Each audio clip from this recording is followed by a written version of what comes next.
Hello, good evening. Welcome back to Callie's Coffee and Crime Chat. It is Wednesday, August 28th. Oh my gosh, August is getting away from me. I am going to try to get this up today, this evening, for my early access for my Patreon and Spotify premium subscribers. And I am going to do my best to get your third bonus episode up for August. I strive to do 3 bonus episodes a month, and I'm hoping I can do that, and I'm hoping it doesn't move over into September because I have a big weekend this weekend, and I'm not sure if I'm going to get it in. I'm going to try. I got to work on Labor Day, which really sucks. So that's going to mess with my time. I've been so busy. Like you wouldn't believe. I don't remember the last time I've been this busy. I have not been able to do much crafting at all. I'm working on putting stuff together, selling it online, and I'm working, and I'm trying to find more time to do stuff, and oh my gosh.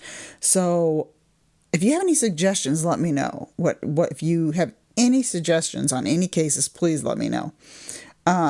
This case here has been one that has baffled so many people, and I've been wanting to do it for a while. Again, I'm not drinking Java Mama, but I did have my pumpkin spice latte this morning, and oh, it was so good. I love my Java Mama coffee, but it is like in the 90s here. It's been horrible this week, so humid. So I have my Celsius again, my Tropical Vibe Celsius. Energy drink, no sugar, boosts your metabolism, and burns fat. I got the Live Fit one. I love these. So that's my afternoon summer drink right now. But I'm going to be getting back into having my coffee because whenever it turns cold, and in the fall, I love my coffee, my tea, and my hot cocoa, especially in the fall. Oh, it's so yummy. So, okay. I am going to start. Let me see. I thought I had something else to say, but my sources are allthat'sinteresting.com, ID's The Missing series, and wikipedia.org. This is about Brian Schaffer. I don't know if you've heard of this one, but it has been done on many podcasts, and especially one of my favorites, Going West, did a really good episode on it. It's been a while ago. But Brian Schaffer was born February 25th of 1979. Columbus, Ohio is where we're going for this one. His dad, Randy, his mom, Renee, and he had a brother named Derek. Now, his mom, he grew up in Pinkerton, Ohio, and his mom died of cancer in March of 2006, and this was a big blow for him to lose his mom. He had a graduate's degree in microbiology, and then he went to OSU College of Medicine. He started that in 2004. Well, after his mom died of cancer in March of 2006, he planned a trip with his girlfriend Alexis to go to Miami for spring break. Miami, wow. And he was going to go with his girlfriend, and it had been talked about that he was going to ask her to marry him on that trip. So they were going to plan this, but right before that, the weekend right before that, he went to dinner with his dad, and this was on March 31st. And his dad, he talked about, he was so tired because he had been up studying for exams. And you know, in college, when you're tired and you try to get everything in like the night before, and you're up late nights studying.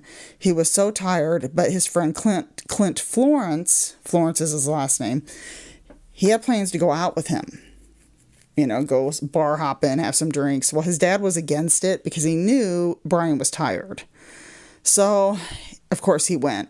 And they went bar hopping to quite a few bars. And in the Arena District, I think it was called, it's like the college area around Columbus, Ohio. And they go bar hopping, and according to his friend, Clint Florence, who went with him, every bar that they went to, they would do a shot of whiskey or vodka or whatever it was. They'd do a shot at every bar they went. So they're bar hopping, and there's like bars all together you can, in that area. And they end up at the Ugly Tuna Saloona. And that's the name of it, which I thought was a pretty cool name. But they go there, and this bar, I just like visualize a tavern, like a regular bar, but this is in a building called the Gateway Building where they have all these other businesses, and it's more than one floor. So, and he's on surveillance. So when you see it on surveillance, it surprised me to see a bar like this. I mean, they got an escalator.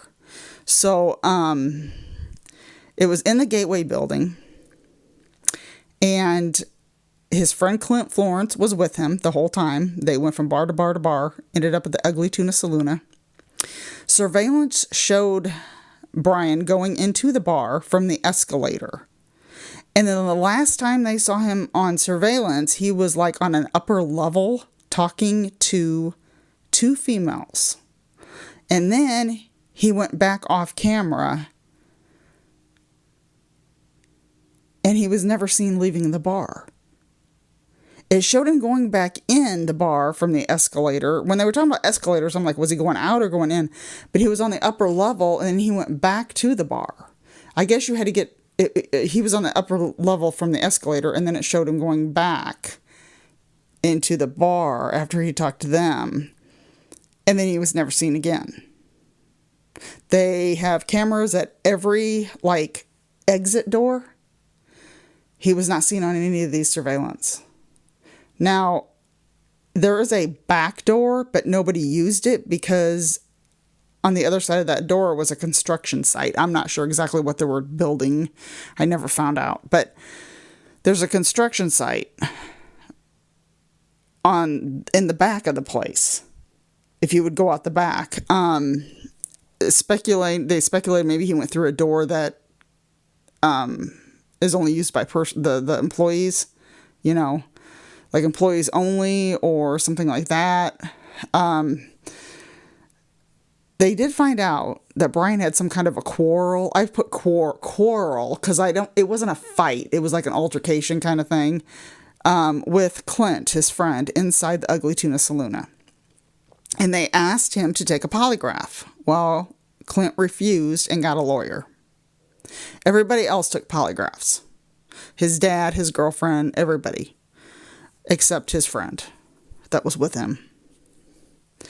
There was a cell phone text sent to Brian at 2:10 a.m. asking Brian where he was, and that was from Clint Florence. He just assumed he went home because he never saw him again. They found that his car was still parked at his apartment, had not been moved. Monday came and he missed his flight to Miami. Now his dad, his girlfriend, they were upset or worried because he never came home the night before. They never found him when she tried to call him the next day. So they reported him missing.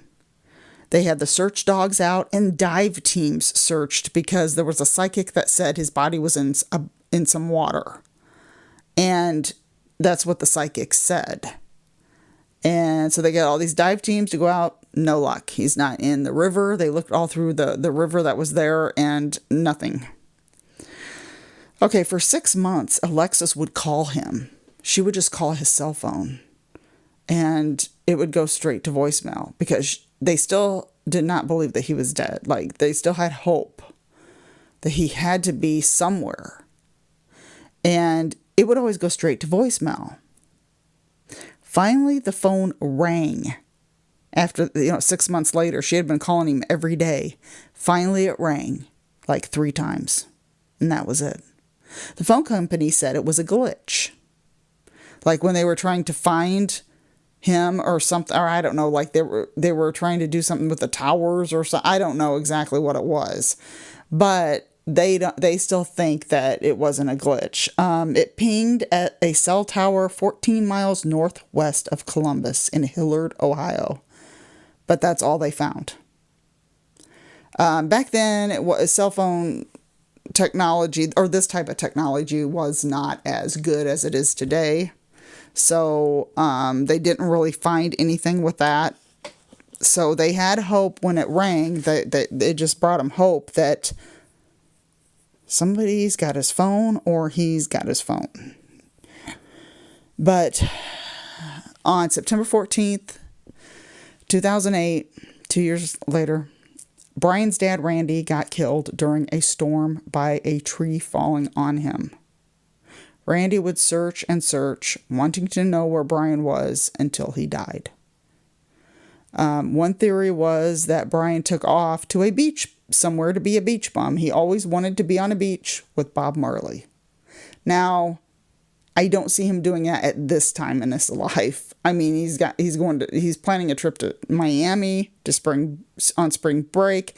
His family said he would never take off like this and especially when he planned on proposing to Alexis.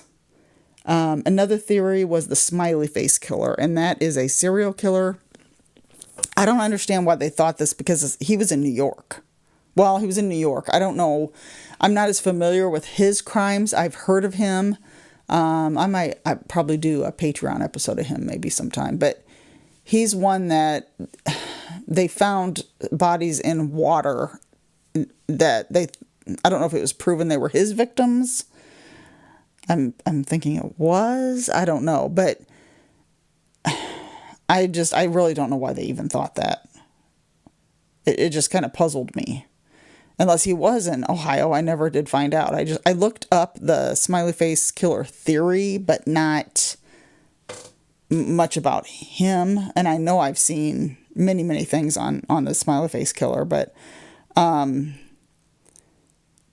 another theory, which I think is one that makes the most sense to me, not that he left, but some people thought, he changed clothes while he was in the bar and walked out in disguise and then just left and got a new identity. But not that one. But the theory I most likely if there's any theory here to believe, this is the one that makes the most sense to me. That he went out the back door and fell into the construction site because he was intoxicated. You can tell on the surveillance, and his friend did say they were, his friend was probably intoxicated too, but that he was intoxicated and he could have possibly fallen. I mean, this construction site, they said, was hard to walk through sober, let alone when you're intoxicated like Brian was. So that's the one that really made more sense to me. I mean, he could have fallen somewhere. Maybe there was holes. I don't know. Maybe nobody knew he was in there and never even really thought he was in there, and he got covered up. They did search through the sewers. They had to get permission from the city to do that. And there was nothing there in the sewers at all. No, evidence of him, of anything with him. So that didn't work. But I don't see how somebody could just disappear into thin air. He didn't even go out of the bar. The surveillance cameras did not show him going out of the bar. So what would have happened to him if anybody, and I do want to, I know my little podcast probably doesn't get really well known, but this is featured on many podcasts. And just to let people know, he is 6 foot, 2 inches, dark hair, hazel eyes, and he's got the Pearl Jam stick figure tattoo on his upper right arm. And I think that was their logo on an album, I think. I'm not positive, because he was a big fan of Pearl Jam. And even when they played a concert in Ohio, Columbus, Ohio, I think it was, Eddie Vedder even announced at the concert if anybody had any information on him. And nothing came of that either. There was no tips. But if anybody has any tips, the phone to call Columbus, Ohio Police Department, 614-645-4545. And I will put that in the show notes. I know it's a long shot, but something is very strange with this. What do you think? What do you think could possibly have happened? I really don't think he's here anymore. I think that he is deceased, because this just does not make any sense. I don't see him leaving and then hear his dad dying. The whole thing is just strange, that why he would leave, especially when you're out partying, having drinks, intoxicated. You're not going to get in disguise and change clothes. It just seems very odd to me why they thought he would leave and get a new identity. And people always also said they saw him in Sweden and some other places, and none of those were right. Those tips that people said. So But anyway, I just wanted to feature this on here and talk about this one. If anybody has any other suggestions for anything, please let me know.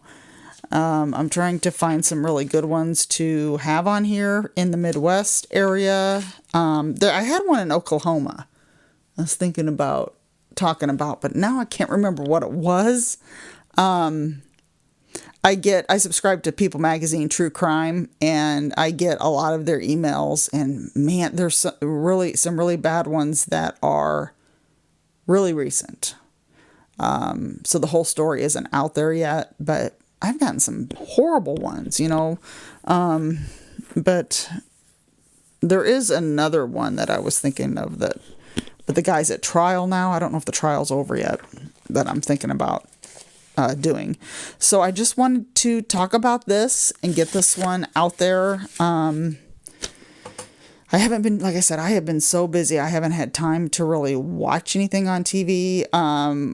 Me and my husband watched on Netflix a movie called The Union with Mark Wahlberg, Halle Berry. It really was not. It was really pretty good. It was far-fetched. It's an action movie. It's far-fetched, but really, it was really good. It was entertaining.